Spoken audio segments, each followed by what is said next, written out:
and welcome to CCD, a complete course destination. So दोस्तों, जैसे कि हम सबको मालूम है कि हम लोग अपने पिछली कुछ क्लासेस से क्लास 10 के चैप्टर 2 को डिस्कस करते आ रहे हैं, जिसका नाम है एसिड्स, बेसिस एंड सॉल्ट्स। तो हम लोगों ने अपनी पिछली कुछ क्लासेस के अंदर एसिड्स और बेसिस के बारे में काफी कुछ डिस्कस कर लिया था। ठीक है, अब आज की क्लास के अंदर हम लोग डिस्कस करने वाले हैं समथिंग मोर अबाउट सॉल्ट्स के बारे में आज हम लोग डिस्कस करेंगे। तो उससे पहले देखो, हम लोग काफी क्लासेस से पढ़ते आ रहे हैं कि जो रिएक्शंस होती हैं उसके अंदर सॉल्ट की फॉर्मेशन होती है ना। हम लोग काफी क्लासेस में देख रहे थे, कोई रिएक्शन हुई उसके अंदर सॉल्ट एज अ प्रोडक्ट मिला, कोई चीजें कंबाइन करी हमें सॉल्ट प्रोडक्ट मिला। तो इस चीज को हम लोग देखते आ रहे हैं काफी क्लासेस से। लेकिन आज की क्लास के अंदर हम लोग क्या डिस्कस करने वाले हैं? आज की क्लास के अंदर हम लोग डिस्कस करने वाले हैं about the preparation, properties and uses of salts.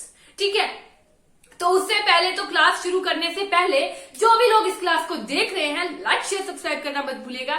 Like share subscribe याद से कर दीजिएगा। तो बिना टाइम वेस्ट करते हुए हम लोग शुरू करते हैं आज की क्लास। तो देखो, जब हम लोग सॉल्ट्स के बारे में डिस्कस कर रहे हैं तो हमें कुछ ना कुछ सॉल्ट्स के बारे में जरूर पता होना चाहिए। देखो क्या होता है, जो हमारे स्ट्रॉन्ग एसिड्स और स्ट्रॉन्ग बेसिस होते हैं, ठीक है, जब स्ट्रॉन्ग एसिड्स और स्ट्रॉन्ग बेसिस एक दूसरे के साथ कंबाइन करते हैं तो हमें सॉल्ट जो मिलता है वो कैसे नेचर का होता है। तो देखो, जो हमारा स्ट्रॉन्ग एसिड एंड जो स्ट्रॉन्ग बेस होता है, जब ये दोनों एक दूसरे के साथ कंबाइन करते हैं और हमें एक सॉल्ट मिलता है, तो ये जो सॉल्ट होता है ये कैसा होता है नेचर में? ये न्यूट्रल होता है। ठीक है, जब हमारे स्ट्रॉन्ग एसिड स्ट्रॉन्ग बेस के साथ मिलेंगे तो हमारे पास जो सॉल्ट होएगा वो नेचर में क्या होगा? न्यूट्रल होगा, जिसकी पीएच वैल्यू 7 होगी। न्यूट्रल की पीएच वैल्यू क्या होती है? 7। उसी तरह से अगर हमारा जो सॉल्ट है स्ट्रॉन्ग एसिड का एंड वीक बेस का होगा, स्ट्रॉन्ग एसिड और वीक बेस का जो सॉल्ट होगा उसका नेचर क्या होगा? उसका नेचर होगा एसिडिक। उसका एसिडिक नेचर होगा, जिसकी पीएच वैल्यू 7 से कम होगी। जिसकी पीएच वैल्यू क्या होगी? 7 से कम होगी। ठीक है, और उसी तरह से अगर हमारे पास सॉल्ट होगा strong base and weak acid का, अगर स्ट्रॉन्ग बेस और वीक एसिड का सॉल्ट होगा तो कैसे नेचर का होगा? So it is basic in nature में बेसिक होगा, जिसकी पीएच वैल्यू क्या होगी? मोर देन 7, जिसकी पीएच वैल्यू होगी 7 से ज्यादा। ठीक है, तो हमको ये बात क्लियर हो गई, अगर स्ट्रॉन्ग एसिड और स्ट्रॉन्ग बेस का सॉल्ट होगा तो उसका नेचर कैसा होगा? न्यूट्रल होगा, उसकी पीएच वैल्यू होगी 7। उसी तरह से अगर स्ट्रॉन्ग एसिड और वीक बेस का सॉल्ट होगा तो उसकी सॉल्ट कैसा नेचर का होगा? एसिडिक नेचर का होगा, जिसकी पीएच वैल्यू 7 से कम होगी। ठीक है, उसी तरह से अगर स्ट्रॉन्ग बेस और वीक एसिड का सॉल्ट होगा तो इसकी जो पीएच वैल्यू होगी 7 से ज्यादा होगी। ये बात क्लियर है सबको? ठीक है, क्लियर है ये बात? तो चलो आज का टॉपिक हम लोग शुरू करेंगे। हमारा आज का टॉपिक क्या होगा? That is chemical from common salt. Common salt की हेल्प से किस तरह से केमिकल्स मिलते हैं, कौन से केमिकल्स मिलते हैं, वो आज हम लोग डिस्कस करेंगे। तो हमारा टॉपिक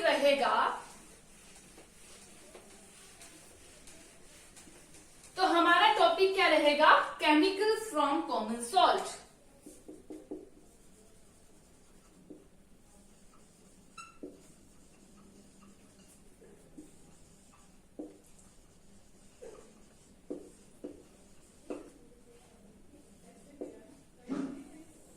तो देखो, हम लोग अपनी पिछली कई क्लासेस में डिस्कस कर रहे थे कि जब हाइड्रोक्लोरिक एसिड, जो हमारा हाइड्रोक्लोरिक एसिड है, अगर वो सोडियम हाइड्रोक्साइड के साथ रिएक्ट करेगा, अगर हाइड्रोक्लोरिक एसिड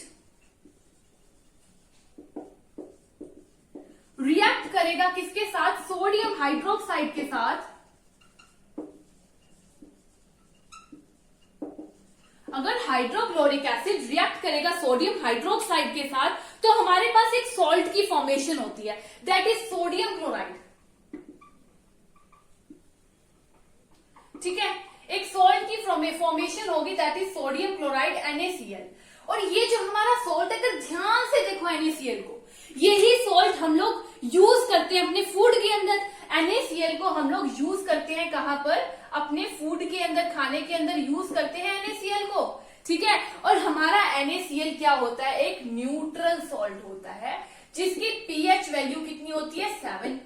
NaCl क्या है? एक न्यूट्रल सॉल्ट है जिसकी pH वैल्यू है 7। इसका मतलब कि अभी हम लोगों ने डिस्कस किया था कि जो हाइड्रोक्लोरिक एसिड होता है ये एक स्ट्रॉन्ग एसिड होता है, और उसी तरह से जो हमारा सोडियम हाइड्रोक्साइड है ये स्ट्रॉन्ग बेस होगा, ठीक है, स्ट्रॉन्ग बेस होगा। जब स्ट्रॉन्ग एसिड और स्ट्रॉन्ग बेस एक दूसरे के साथ कंबाइन हुए तो इन्होंने एक सॉल्ट की फॉर्मेशन की, that is sodium chloride NaCl, और ये जो सॉल्ट है ये न्यूट्रल नेचर का होगा जिसकी pH वैल्यू होगी 7, ठीक है। अब बात आती है कि जो हमारा सोडियम क्लोराइड है हमको कहां से मिलता है? तो सोडियम क्लोराइड हम लोग को सी वाटर से मिल जाता है, ठीक है। वहां पे बहुत सारे सॉल्ट्स जो है एक साथ जो है होते हैं जहां से हम लोग NaCl को सेपरेट आउट कर लेते हैं। और हमारे वर्ल्ड में ऐसी बहुत सारी प्लेसेस हैं जहां पर जो सॉल्ट होते हैं वो हम लोगों को मिल जाते हैं क्रिस्टल फॉर्म में भी, ठीक है। और जो क्रिस्टल फॉर्म में सॉल्ट होगा, जो हमारे सॉल्ट होते हैं क्रिस्टल फॉर्म के अंदर, अगर वो क्रिस्टल फॉर्म में प्रेजेंट होंगे तो क्या होते हैं? इनका कलर होता है ब्राउनिश। और ये ब्राउनिश कलर होता क्यों है?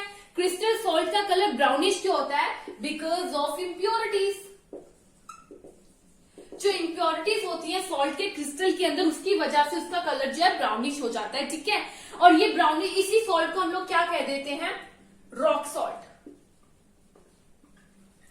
मालूम पड़ गया रॉक सॉल्ट किसको कहते हैं? जो क्रिस्टल फॉर्म में सॉल्ट प्रेजेंट होंगे, जिसके अंदर इंप्योरिटीज होंगी, जिसकी वजह से उसका कलर जो है ब्राउनिश कलर होगा, उसी को हम लोग रॉक सॉल्ट कह देते हैं। तो ये बात यहां तक आई थिंक क्लियर हो चुकी होगी।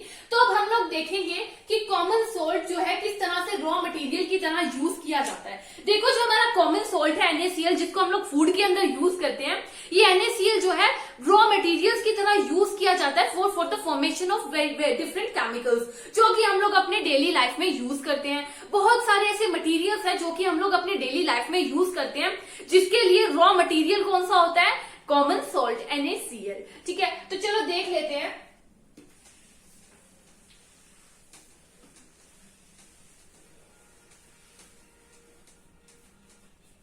हमारा टॉपिक क्या रहेगा? Common salt. कॉमन सॉल्ट क्या है? A raw material for chemical, ठीक है। Common salt as a raw material for chemicals. तो देखो हमारा जो कॉमन सॉल्ट होता है वो बहुत सारे मटेरियल्स के लिए जो है रॉ मटेरियल की तरह काम आता है, और वो जो ऐसे मटेरियल है जो कि हम लोग डेली लाइफ में यूज करते हैं, जैसे कि हो गया सोडियम हाइड्रोक्साइड,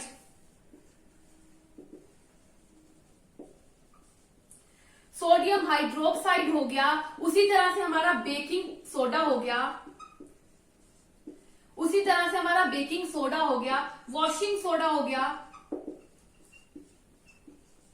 या फिर ब्लीचिंग पाउडर हो गया। ये सभी जो हमारे मटेरियल्स है, ये इसके लिए रॉ मटेरियल कौन यूज होता है? हमारा common salt. Common salt raw material की तरह यूज होता है। सबसे पहले हम लोग सोडियम हाइड्रोक्साइड का देख लेंगे, ठीक है। सोडियम हाइड्रोक्साइड जो है किस तरह से फॉर्म होता है? सोडियम हाइड्रोक्साइड की फॉर्मेशन किस तरह से होती है, सबसे पहले हम लोग ये देख लेंगे। देखो जो सोडियम हाइड्रोक्साइड होता है उसके लिए क्या किया जाता है? जो हमारा सोडियम क्लोराइड है, जब सोडियम क्लोराइड में से इलेक्ट्रिसिटी पास होगी, जब सोडियम क्लोराइड में से क्या होगा? इलेक्ट्रिसिटी पास होगी, तो वो डिकम्पोज हो जाएगा to sodium hydroxide. Sodium hydroxide के अंदर सोडियम क्लोराइड डिकम्पोज हो जाएगा, और इसी प्रोसेस को हम लोग क्या कह देंगे? इस प्रोसेस को हम लोग कह देंगे क्लोरो अल्कली प्रोसेस, ठीक है। क्या कह देंगे? Chloro alkali process. और क्लोरो अल्कली प्रोसेस कहेंगे क्यों इस प्रोसेस को? बिकॉज इसकी जो रिएक्शन होगी, उसके अंदर जो प्रोडक्ट होंगे, उसके प्रोडक्ट के अंदर क्या क्या फॉर्मेशन होगी? Chlorine and sodium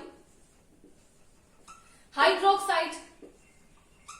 chlorine and sodium hydroxide की फॉर्मेशन होगी। हमारा जो क्लोरीन है, क्लोरीन के लिए chloro stands for chlorine, chloro stands chlorine. Chloro stand करता है क्लोरीन के लिए, वही वैसे ही सोडियम हाइड्रोक्साइड के लिए क्या यूज कर दिया हम लोगों ने, अल्कलाई।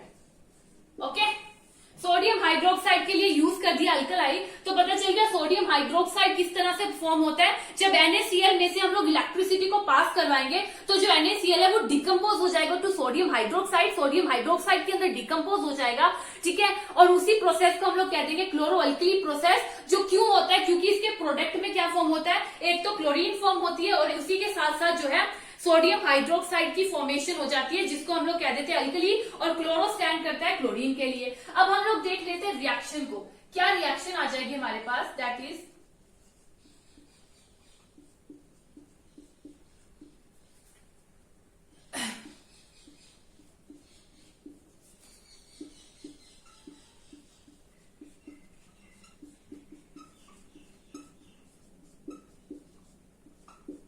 तो देखो ये रिएक्शन हमारे पास आ जाती है। इस रिएक्शन के अंदर हम लोग अगर देखेंगे तो इस रिएक्शन के अंदर क्या हो रहा है, हमारे पास कितने प्रोडक्ट्स बन रहे हैं, 3 प्रोडक्ट्स बन रहे हैं, ठीक है। क्लोरीन गैस, हाइड्रोजन गैस और सोडियम हाइड्रोक्साइड, ठीक है। क्या क्या फॉर्म हो रहा है, एक तो सोडियम हाइड्रोक्साइड हो रहा है, एक क्लोरीन गैस फॉर्म हो रही है, एक हाइड्रोजन की गैस फॉर्म हो रही है। तो जितने भी प्रोडक्ट्स हमको मिले हैं ये सभी प्रोडक्ट्स यूजफुल होंगे, ठीक है। ये सभी प्रोडक्ट्स क्या होते हैं, यूजफुल। तो हम लोगों ने देख लिया किस तरह से सोडियम हाइड्रोक्साइड की फॉर्मेशन होती है। जब NaCl में से इलेक्ट्रिसिटी को पास करवाया जाता है तो उसकी डिकम्पोजिशन हो जाती है टू सोडियम हाइड्रोक्साइड। अब हम लोग सेकंड देख लेंगे, दैट इज बेकिंग सोडा। तो सबसे पहले तो बात करें बेकिंग सोडा कहां पर क्या, बेकिंग सोडा होता क्या है। तो देखो जो हमारा बेकिंग सोडा होता है इसको हम लोग कहां पर यूज करते हैं, ज्यादातर बेकिंग सोडा को किचन में यूज किया जाता है for making crispy pakora, crispy pakora बनाने के लिए, या फिर फूड को जल्दी कुक करने के लिए, कुकिंग को स्पीड करने के लिए हम लोग यूज करते हैं बेकिंग सोडा का। तो सबसे पहले आ जाती है बात की बेकिंग सोडा का केमिकल नेम क्या होगा। तो केमिकल नेम होता है हमारे बेकिंग सोडा का, क्या केमिकल नेम हो जाता है इसका, sodium hydrogen carbonate. Chemical name क्या है, केमिकल नेम हो जाता है इसका सोडियम हाइड्रोजन कार्बोनेट, ठीक है। सोडियम हाइड्रोजन कार्बोनेट हो जाता है इसका केमिकल नेम। उसी तरह अगर इसकी केमिकल फॉर्मूला की बात करें तो क्या हो जाएगा हमारा, NaHCO3, ये इसका हो जाएगा केमिकल फॉर्मूला। तो ये पता चल गया केमिकल नेम क्या होता है, सोडियम हाइड्रोजन कार्बोनेट, और इसका केमिकल फॉर्मूला क्या होता है, NaHCO3। ओके, यहां तक क्लियर है। अब बात आती है कि सोडियम हाइड्रोजन कार्बोनेट की फॉर्मेशन किस तरह से होती है। तो देखो जो सोडियम हाइड्रोजन कार्बोनेट है इसकी फॉर्मेशन के लिए रॉ मटेरियल कौन सा यूज होता है, हमारा कॉमन सोल्ट। कॉमन सोल्ट जो है ये as a raw material use किया जाता है। तो चलो देख लेते हैं किस तरह से इसकी फॉर्मेशन होती है।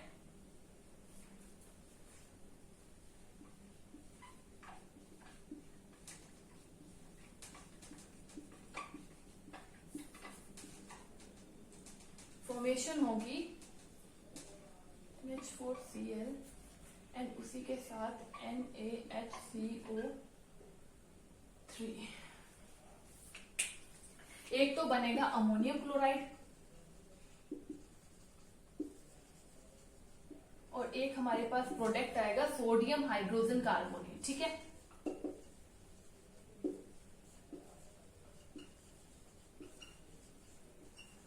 तो देखो ये हो जाएगी हमारी रिएक्शन जिसके अंदर जो हमारा NaCl है वो रॉ मटेरियल की तरह यूज हो रहा है और फॉर्मेशन हो रही है सोडियम हाइड्रोजन कार्बोनेट की, जो कि एक नॉन कोरोसिव बेस होगा। जो सोडियम हाइड्रोजन कार्बोनेट होगा क्या होगा, एक नॉन कोरोसिव बेस, ठीक है। और ये जो है नॉन कोरोसिव बेस, इसी को अगर हम लोग फर्दर कुकिंग के टाइम हीट करेंगे तो किसकी फॉर्मेशन हो जाएगी, अगर फर्दर हम लोग इसको हीट करेंगे, ऑन हीटिंग क्या होगा, फॉर्मेशन हो जाएगी सोडियम कार्बोनेट की,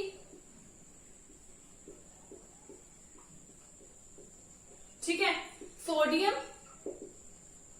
कार्बोनेट की फॉर्मेशन हो जाएगी along with water and carbon dioxide gas evolve होगी। तो क्या होगा हमारा जो हमारा बेकिंग सोडा है, जब हम लोग इसको फर्दर हीट करेंगे, जब बेकिंग सोडियम हाइड्रोजन कार्बोनेट मतलब बेकिंग सोडा जो है हमारा फॉर्म हो चुका है, अब इसको फर्दर जब कुकिंग के टाइम हीट करेंगे तो क्या होगा, एक तो सोडियम कार्बोनेट बनेगा और उसी के साथ साथ वाटर और कार्बन डाइऑक्साइड जो है रिलीज होगी। तो ये हो जाता है हमारा वॉशिंग सोडा की बात, सॉरी बेकिंग सोडा की बात आती है कि कहां कहां हम लोग बेकिंग सोडा को यूज कर सकते हैं। यूजेज ऑफ बेकिंग सोडा की अगर बात की जाए तो बेकिंग सोडा को एज ए इंग्रेडिएंट यूज कर सकते हैं in antacid. Baking soda is used as an ingredient एक इंग्रेडिएंट की तरह यूज होगा इन एंटासिड। देखो इंग्रेडिएंट की तरह यूज होगा एंटासिड्स के अंदर, क्यों? बिकॉज ये बेसिक नेचर का है। और जो हमारे स्टमक के अंदर एंटासिड कब ली जाती है? जब स्टमक के अंदर एसिड का अमाउंट ज्यादा हो जाए। जब हम लोग इस बेस को लेंगे, सोडियम मतलब कि बेकिंग सोडा को हम लोग लेंगे एंटासिड की फॉर्म में, तो क्या होगा, जो स्टमक के अंदर एक्सेस एसिड बन चुका है उसको ये न्यूट्रल कर देगा और उसी के साथ साथ क्या होगा, स्टमक जो है स्टमक को रिलीफ फील होगा। सेकेंडली इसको कहां यूज किया जाता है? For the formation of baking powder. बात आती है कि बेकिंग पाउडर जो होता है कैसे बना होता है? With the mixture of baking soda and A mild readable acid. कोई माइल्ड रीडेबल एसिड ले लीजिए और बेकिंग सोडा ले लीजिए, वो दोनों का मिक्सचर जो है हमारा बनाएगा बेकिंग पाउडर। ठीक है, बेकिंग पाउडर का फॉर्मेशन करेगा। अब जो हमारा बेकिंग पाउडर है,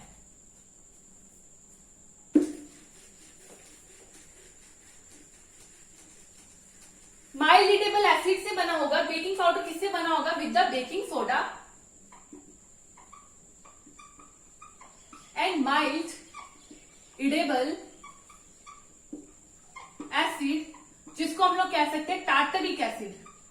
ठीक है, टार्टरिक एसिड से बना होगा baking soda and tartaric acid से मिलकर बना होगा हमारा बेकिंग पाउडर। अब जो हमारा बेकिंग पाउडर है, तो अब जो हमारा बेकिंग पाउडर है, जब बेकिंग पाउडर की हम लोग फर्दर रिएक्शन देखेंगे तो बेकिंग पाउडर को या तो वाटर के अंदर मिला दो या फिर हीट कर दो, तो वो क्या करेगा, कार्बन डाइऑक्साइड को रिलीज करेगा। और वही जो कार्बन डाइऑक्साइड है हमारी, उसी की वजह से जो हम लोग केक वगैरह बनाते हैं वो राइज कर पाता है और स्पॉन्जी और सॉफ्ट बन पाता है। ठीक है, तो ये हो जाता है हमारा बेकिंग पाउडर का काम।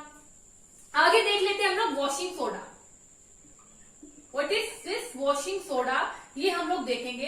तो वॉशिंग सोडा भी एक केमिकल है जिसकी रॉ मटेरियल कौन होते हैं? Washing soda is also chemical जिसका रॉ मटेरियल होता है हमारा कॉमन सॉल्ट।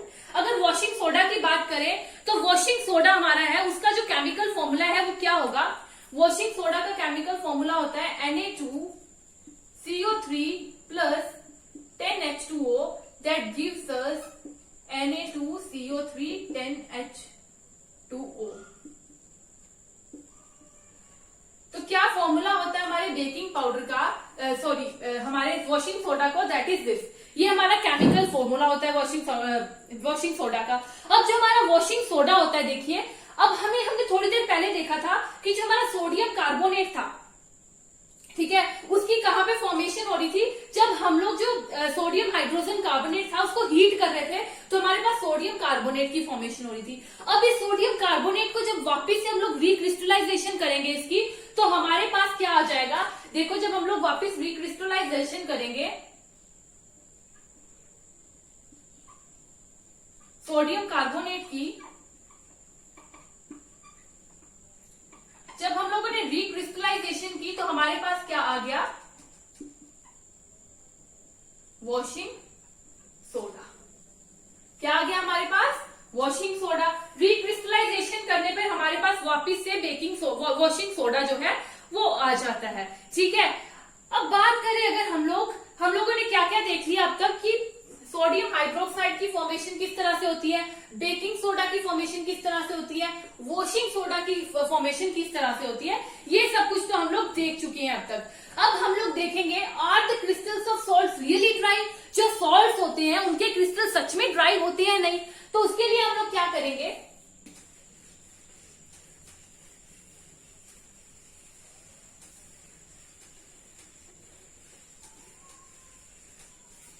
क्या टॉपिक आ जाता है हमारा? That is are the crystals of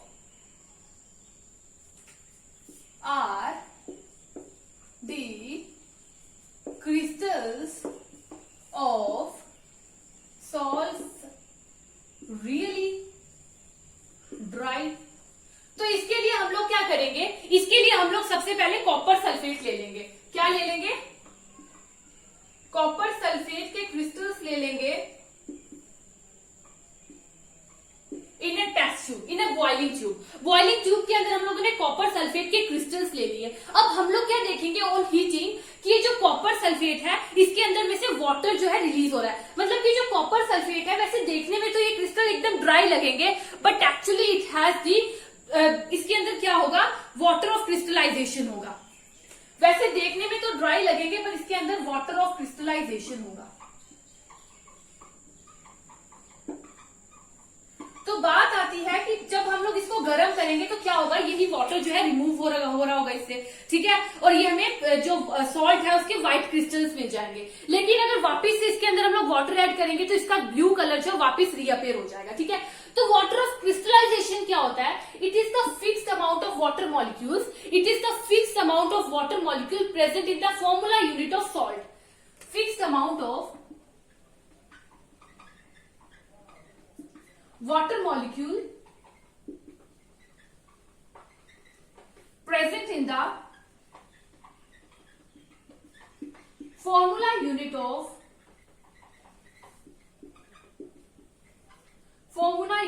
salt, ठीक है। फॉर्मूला यूनिट सॉल्ट के अंदर कितने fix amount of water molecule, उसको हम लोग वाटर ऑफ क्रिस्टलाइजेशन कह देंगे। अगर हम लोग कह रहे हैं कि यहां पर हमारे पास 5 वाटर मॉलिक्यूल है किसके अंदर, in one formula unit of copper sulphate.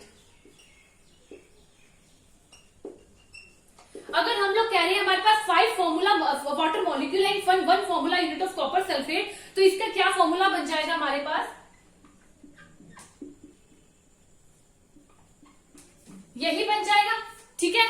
तो इसी तरह से एक और सॉल्ट है जिसके अंदर क्या है, 2 वाटर मॉलिक्यूल्स हैं, 2 वाटर मॉलिक्यूल्स कंटेन करता है, दैट इज CaSO4 2H2O। तो ये होता क्या है एक्चुअली, इसको हम लोग बोलते हैं जिप्सन,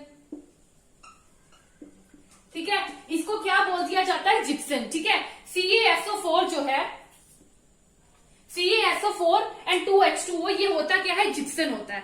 अब हम लोग बात कर लेते हैं प्लास्टर ऑफ पेरिस की। क्या होता है हमारा प्लास्टर ऑफ पेरिस, उसकी बात कर लेते हैं हम लोग थोड़ी सी। प्लास्टर ऑफ पेरिस के बारे में तो आपने सुना ही होगा,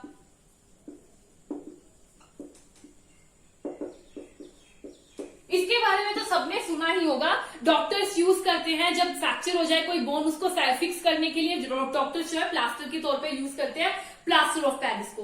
तो इसकी फॉर्मेशन कैसे होती है, जब हम लोग जिप्सन को हीट करेंगे 373 केल्विन के ऊपर, ठीक है। जिप्सन को हीट करेंगे 373 केल्विन के ऊपर, तो जो हमारा जिप्सन है वो क्या करेगा, एक वाटर मॉलिक्यूल को लूज कर देगा।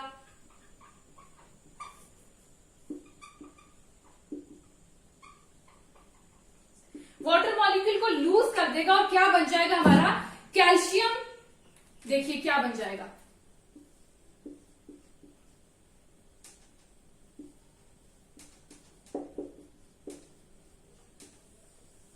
Calcium sulphate हीमीहाइड्रेट। क्या बन जाएगा, कैल्शियम सल्फेट हीमीहाइड्रेट। जब जिप्सन जो है उसको हीट करेंगे 373 केल्विन के ऊपर, ठीक है, तो एक वाटर मॉलिक्यूल को लूज कर देगा और क्या बन जाएगा, कैल्शियम सल्फेट हीमीहाइड्रेट। और फर्दर यही जो हमारा होता है, ये होता है प्लास्टर ऑफ पेरिस, ठीक है। इसी को कहते हैं हम लोग प्लास्टर ऑफ पेरिस, ठीक है। जब हम लोग इसको फर्दर जो है, ये व्हाइट पाउडर होता है, जब इसमें फर्दर हम वाटर ऐड करेंगे, मान लीजिए हम लोगों ने इसके अंदर वाटर ऐड कर दिया फिर से, तो क्या हमारे पास रिएक्शन आ जाती है, दैट इज हमारे पास वापिस से जिप्सन की फॉर्मेशन हो जाती है। क्या होती है, वापिस से जिप्सन की फॉर्मेशन हो जाती है जब हम लोग प्लास्टर ऑफ पेरिस के अंदर वाटर क्यों डालते हैं। तो मतलब कि एक हार्ड सब्सटेंस मिल जाता है जब हम लोग प्लास्टर ऑफ पेरिस के अंदर वापिस से वाटर को डालते हैं, वापिस से जिप्सन की फॉर्मेशन हो जाती है, ठीक है। तो आज की क्लास के अंदर हम लोगों ने क्या कुछ डिस्कस कर लिया है, मोर अबाउट सॉल्ट के बारे में पढ़ा। उसके बाद हम लोगों ने बात की कि किस तरह कॉमन सॉल्ट जो है वो रॉ मटेरियल की तरह यूज होता है, काफी सारे सब्सटेंस के अंदर। उसके बाद हम लोगों ने देखा कि are the crystals of salts are really dry. ठीक है, तो इतना सब कुछ हम लोग आज की क्लास के अंदर डिस्कस कर चुके हैं। तो हमारी आज की क्लास यहीं पे खत्म होती है। अगली क्लास के अंदर हम लोग डिस्कस करेंगे आगे की बातें। ठीक है, तो आज की क्लास हम लोग यहीं खत्म करते हैं। Thank you.